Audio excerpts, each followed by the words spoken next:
بسم اللہ الرحمن الرحیم ڈیئر اسٹوڈنٹس السلام علیکم۔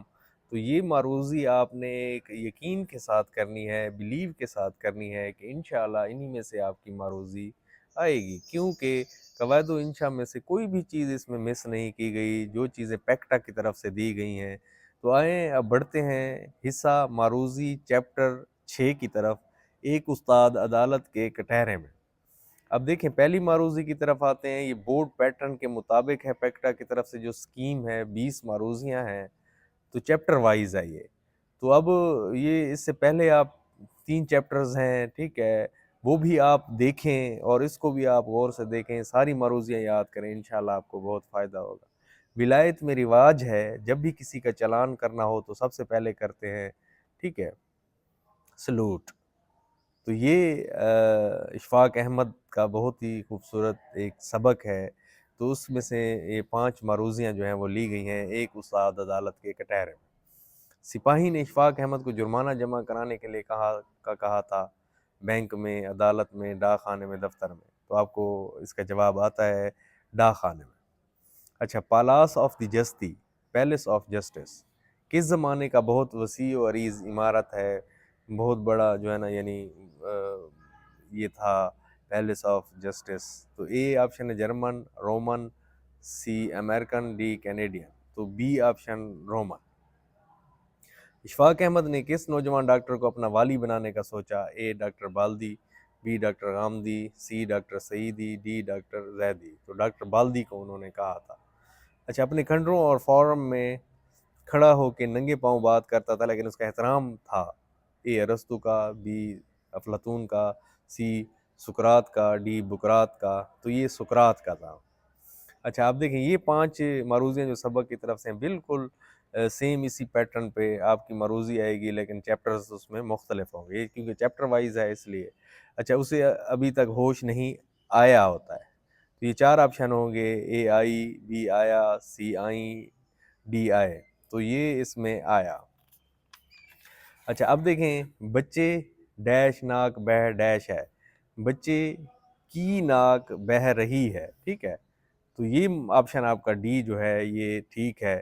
اچھا، گلی میں بہت زیادہ کیچڑ تھی، کیچڑ مؤنث ہے، ناک مؤنث ہے، ٹھیک ہے۔ اچھا، اب دیکھیں پھر اس کے بعد یہ دیکھیں یہ 3 معروضیاں جو ہیں آپ کی تذکیر و تانیث میں سے اب 2 محاورات میں سے آئیں گی۔ پیکٹا کا جو پیٹرن ہے سیم یہی ہے، غتر بود کرنا سے مراد ہے گڈمڈ کرنا ہوتا ہے، ٹھیک ہے، مکس اپ کر دینا۔ تو یہ محاورے آپ نے بہت اچھے طریقے سے یاد کرنے ہیں۔ قدم لینا سے مراد ہے اے بے عزتی کرنا، منحوس ہونا، تعظیم کرنا، جشن منانا۔ تو یہ تعظیم کرنا ہے، قدم لینا۔ یہ غالب کا ایک شعر بھی ہے، قدم پاسباں کے لیے، وہ اس طرح کا خوبصورت ایک شعر ہے، ٹھیک ہے، تعظیم کرنا۔ شعر کے پہلے مصرے کو کہتے ہیں، پہلا مصرع ہے، 2 مصرے مل کے ایک شعر بناتے ہیں، تو پہلا مصرع اول، دوسرا مصرع ثانی۔ تو یہ مصرع اول اس کو کہتے ہیں، شعر کے پہلے مصرے کو مصرع اول کہتے ہیں۔ اچھا، 2 مصرے جو ایک ہی وزن کے ہوں اور ایک ہی خیال کو ظاہر کریں تو وہ صاف زیر شعر کہلائیں گے، 2 مصرے ہوں، جس طرح دروازہ ہوتا ہے اس کے 2 پٹ ہوتے ہیں، تو یہ شعر کہلاتا ہے، ٹھیک ہے۔ جہاں تیرا نقش قدم دیکھتے ہیں، خیاباں خیاباں ارم دیکھتے ہیں۔ اچھا، یہ ایک شعر ہے، جہاں تیرا نقش قدم دیکھتے ہیں، یہ ایک مصرع ہے۔ دل ناداں تجھے ہوا کیا ہے، آخر اس درد کی دوا کیا ہے، اس میں ردیف کیا ہے؟ اب دیکھیں ایک جیسے الفاظ ہے، کیا ہے، کیا ہے، آخر پہ ایک جیسے الفاظ، یہ ردیف کہلاتے ہیں۔ اس سے پہلے ہوا اور دوا جو ہے یہ کافیہ ہے۔ مطلع ثانی کے بعد اگر تیسرا مطلع آ جائے تو اس کو مطلع ثالث کہتے ہیں، ٹھیک ہے، تو یہ سی آپشن ٹھیک ہے، اس کا مطلع ثالث تیسرا اگر آ جائے۔ اچھا، اب یہ لغوی معنی ہے قطع ہونے کی جگہ، تو قطع مقطع سے ہے، یہ والا بھی آپشن ہوگا، یہ غلط ہے، ٹھیک ہے، یہ ٹھیک ہے، مقطع سے ہے، مقطع، ٹھیک ہے۔ جب کسی چیز کو مشترکہ صفت کی بنا پر کسی دوسری چیز کی مانند قرار دینا، ٹھیک ہے، تو تشبیہ ہے یہ۔ تو اب استعارے میں ڈیش کا ذکر نہیں ہوتا، مستعار لہو کا ذکر نہیں ہوتا، کیوں؟ ماں کہتی ہے میرا چاند آیا، تو مستعار لہو بیٹا ہے، اس کا ذکر نہیں ہے، ٹھیک ہے۔ تو اس میں جو ہے مستعار لہو اور وجہ جامع کا نہیں ہوتا، جیسے ماں کہتی میرے چاند آیا، تو اس میں چاند یعنی مستعار منہو کا ذکر ہوتا ہے، تو مستعار لہو کا ذکر نہیں ہوتا۔